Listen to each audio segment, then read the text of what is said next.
You have returned. Not much of a homecoming, is it, child? Young Drevin, did he return as well? Many suspected as much. The elven heart is sensitive to such passings.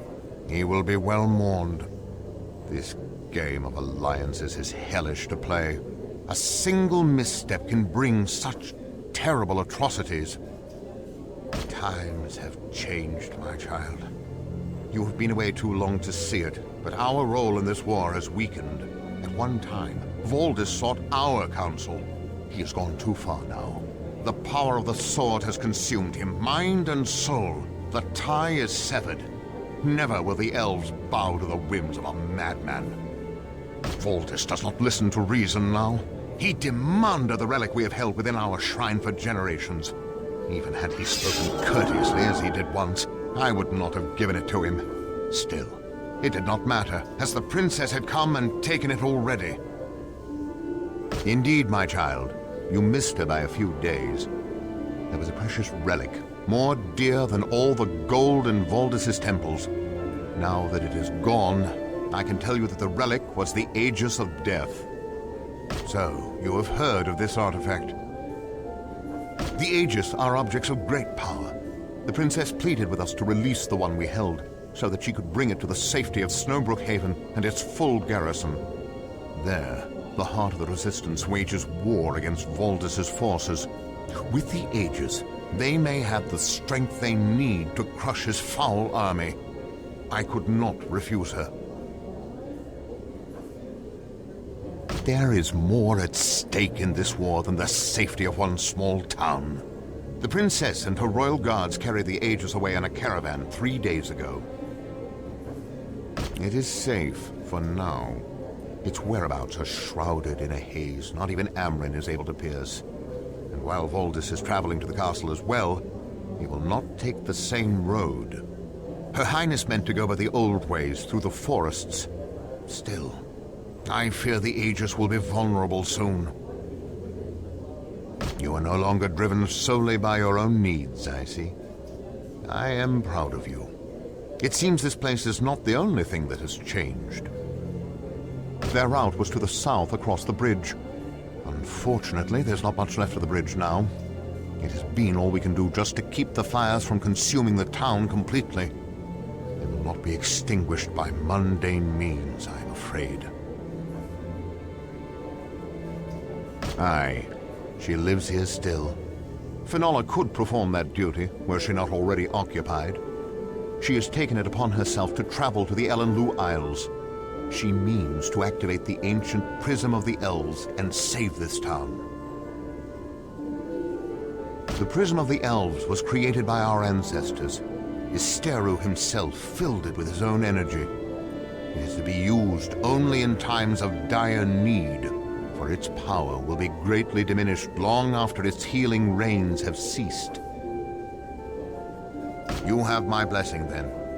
I will order the North Gate to be unlocked for you. One more thing, my child. You may want to stop by Drevin's childhood home. His sister, Driangel, received a letter from him a few months ago, addressed to you. Istara be with you. Make haste. There is no time to lose.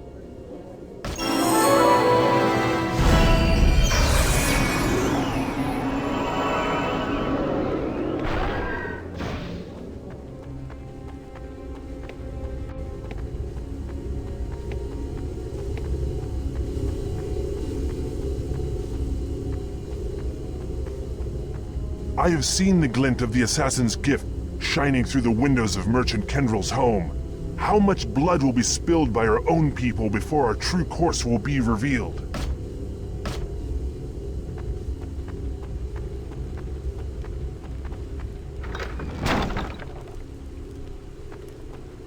Ooh, that blasted Voldis! I will curse him with my final breath. Many of my animals are dead because of his justice. If you're gonna fight him, though, I'll sell you whatever wretched creatures I have left. Business? What business? Amonlu is a wreck. I sold pets in Calrathia, but the Morden showed up and caused trouble. So I moved to Amonlu thinking it would be safer. Ha! Who would have expected Valdis himself to show up here? An honest man cannot even make a living these days. No, not now. If I were to keep anything valuable here, it would be that beast I once saw a Morden Grawl mage summon by accident. It was not huge, but it was very powerful. It had a large metallic horn, and it used some sort of power that stirred the Dervless into a frenzy. They kept attacking it, but to no effect. It is possible that Kartos the Wise might know more about it, but he wouldn't give me the time of day, even if I could find him. Kartos the Wise was the most powerful magician I have ever met. Unfortunately, he became complacent and took more interest in the bottle than in magic, if you take my meaning. He disappeared around the time the Morden attacked Calrathia. Some people think he died during the battle, but others say he just moved to a town somewhere on Greylan Isle. Me? I think he is just in hiding until safer times. He would not be hard to find, what with that yellow robe and the black boots and gloves he always wore. May have looked odd, but he seemed to like it well enough.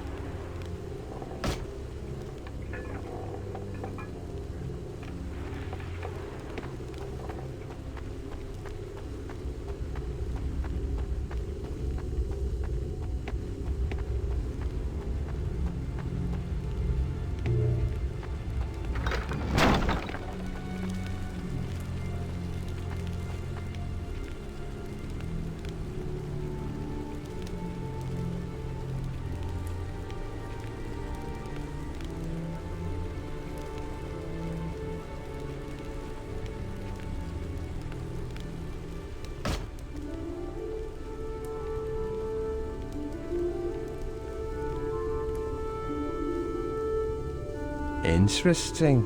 I came here looking for one mark, but here I find another. I was expecting a different target.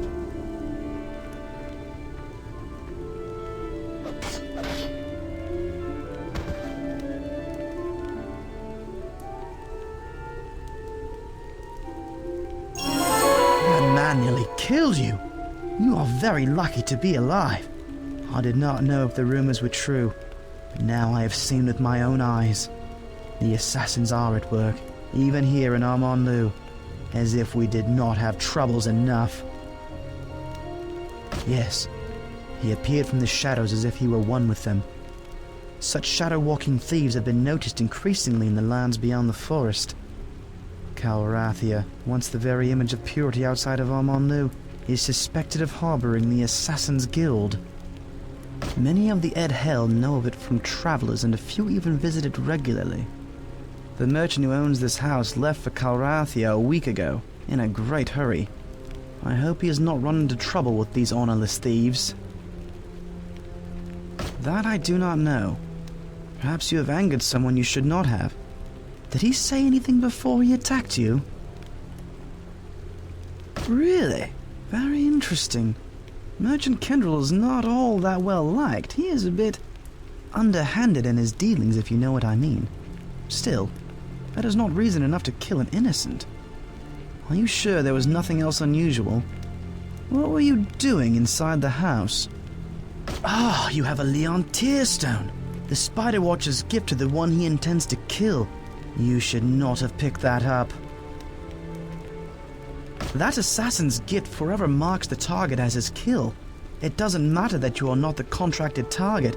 If you become entangled in his web, you are his. I am not sure what more to tell you. Although I do seem to remember an enchantress who visited us once and asked about such stones. I spoke to her at length. I am sure she will remember my name. If you are able to make it to Calrathia, look for Enchantress Valeria and tell her Danadel sent you.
May the spirit of Ystero guide your mind. The first sorcerer of the elves is always with those who apply his teachings well. Or perhaps you would like to hear a tale from the days of old. My tale is long and eventful. Do you have the time to sit and hear it? My tale begins in the sunrise of elven history. Long ago, in the age before this one, the elves were just mastering our gifts of foresight, empathy, and sorcery. In those days, most of the Edhel were akin to the mundane folk of Arana, blind to the arcane senses. There were few, however, who had begun to unlock the secrets of the ether world. The most advanced was a young elf, Arinth. Arinth was both a sorcerer and a craftsman. He created a beautiful staff and enchanted it with magics that amplified his abilities in a manner in which no elf had ever thought possible. But, well, this story does not end happily. Arinth's newfound power consumed him, scorching his mind until he was but a raving beast, stronger than all of the Edhel, save for two, Ystero and Ystora. It was they, the great leaders of our race, who, linked with the minds of all of our people, were finally able to rip the staff from Arinth's hands. Arinth's power, while dimmed without his staff, was still great enough to protect them both from final destruction. While Ystero transported Arinth to a prison of his making, Ystora separated the staff into its parts and secured them in guarded reliquaries across the continent. Time passed as it always does, and Arinth and his staff were relegated to the dusty tomes of legends, all but forgotten. Indeed, this tale was lost for an age, but as I was cleaning up the mess Valdis left us, I found a strange volume lodged in a crack in the wall. This house once belonged to Kerglithiel the historian, and this book contains his account. If Kerglithiel's words are true, then Arinth's staff must still exist, waiting to be found by one who can master it. That is not an outcome I have seen, Melonimin. Besides, your strength of will is very great. So, will you attempt to find the pieces of Arinth's legendary staff? I am certain that I can reassemble and return it to its former glory. Good. I have copied what I need from this book. You may take it. Perhaps it will help you locate the reliquaries containing the staff fragments. It mentions 3. 1 for the focusing stone, 1 for the jeweled shaft, and 1 for the carved rod. Alas, I do not. I am sorry that I cannot offer you more help.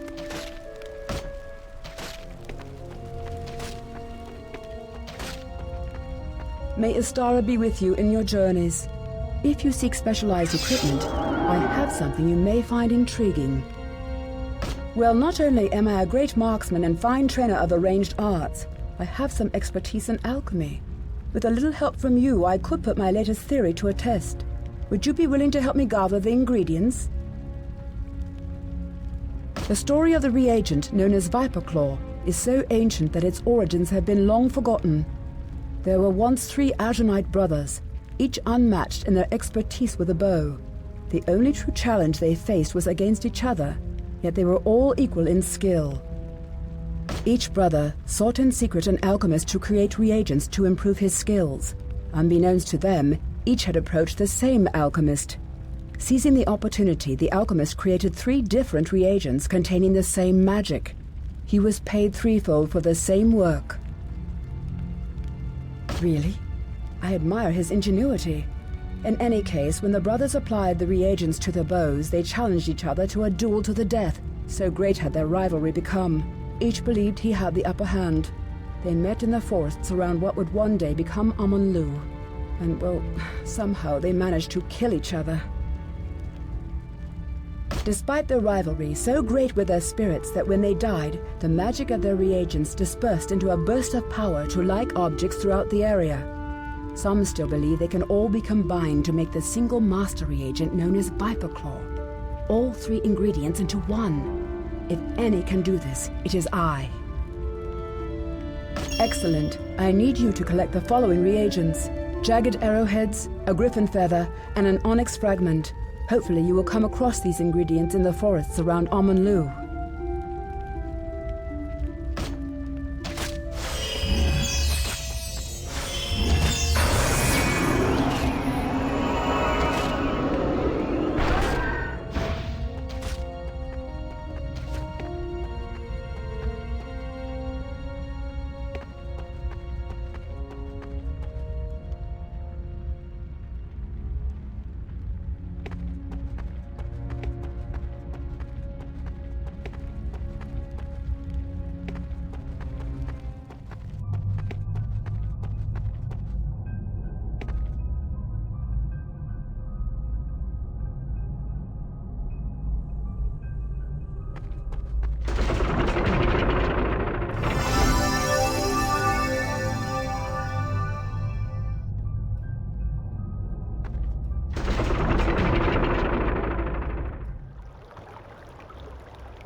You, do not just stand around gaping, friend.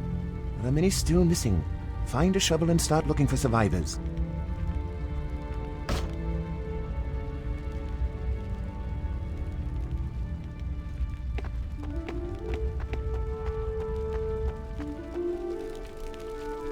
Sweet lad, I'm glad to see you again, though this day is so dark that your safe return will not brighten it.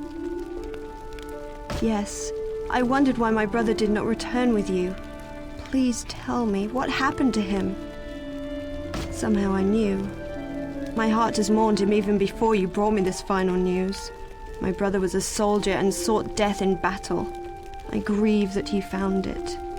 But his passing makes the news I have for you that much more bitter. Voldus' wrath has taken more from you than my dear brother. Your family has suffered because of his madness. When Voldus attacked Amanlu, they have crossed the final waters to the shining shores beyond. I am sorry.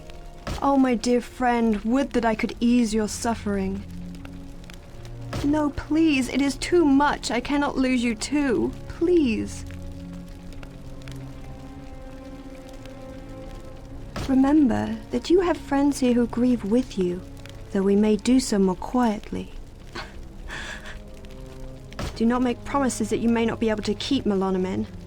I cannot give you my blessing in this folly, but I can give you something else.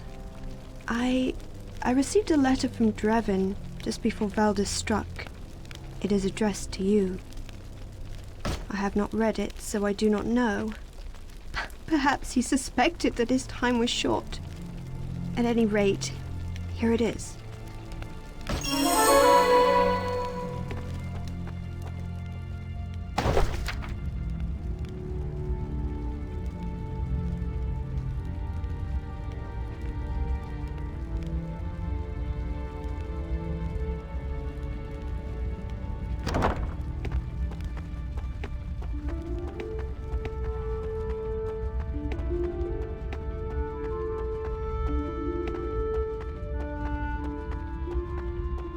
I have orders to let you pass. Be careful out there.